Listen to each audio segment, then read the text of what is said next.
యువకులు క్రీడల్లో రాణించి ఆత్మవిశ్వాసంతో జీవితంలో ఉన్న స్థాయికి ఎదగాలని సంఘస్వామి యాదవ్ అన్నారు. ఈ సందర్భంగా వారు మాట్లాడుతూ గ్రామీణ క్రీడలను ప్రోత్సహించాలనే నేపథ్యంలో జనవరి 12, 13 తేదీల్లో యువకులకు ఉమ్మడి జిల్లా స్థాయి వాలీబాల్ టోర్నమెంట్ నిర్వహిస్తున్నామని, క్రీడల్లో గెలుపొందిన వారికి ప్రథమ స్థానం విజేత జట్టుకు 15,000 రూపాయలు, రెండో స్థానం పొందిన జట్టుకు 10,000 రూపాయలు, మూడో స్థానం పొందిన జట్టుకు 6,000 రూపాయలు, నాలుగో స్థానం పొందిన జట్టుకు 4,000 రూపాయలు ప్రోత్సాహ బహుమతులు అందజేయడం జరుగుతుందని తెలిపారు.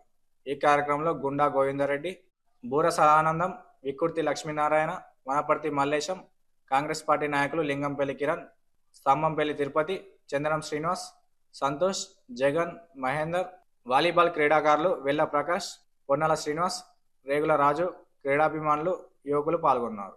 గ్రామంలో కానీ ఫ్రెండ్షిప్ కానీ స్నేహభావం పెంపొందించడంతో పాటు అనేకమైనటువంటి సత్సంబంధాలు దేశంలో నెలకొల్పుతాయి. కాబట్టి ఈ సందర్భంగా శాతరేపల్లి యువతకు మరి ఈ టోర్నమెంట్ నిర్వహించడం పట్ల వాళ్లకు అభినందనలు, శుభాకాంక్షలు తెలియజేస్తున్నాయి.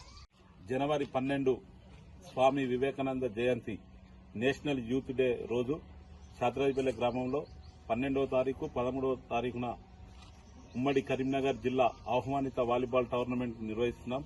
ఇట్టి వాలీబాల్ టోర్నమెంటు ఇది 2వ వార్షికోత్సవం.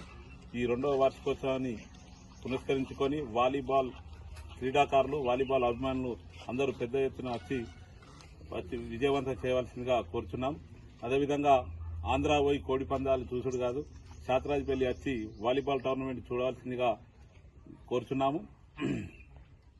ప్రతి సంవత్సరం లాగే ఈ సంవత్సరం కూడా నిర్వహిస్తున్నాం.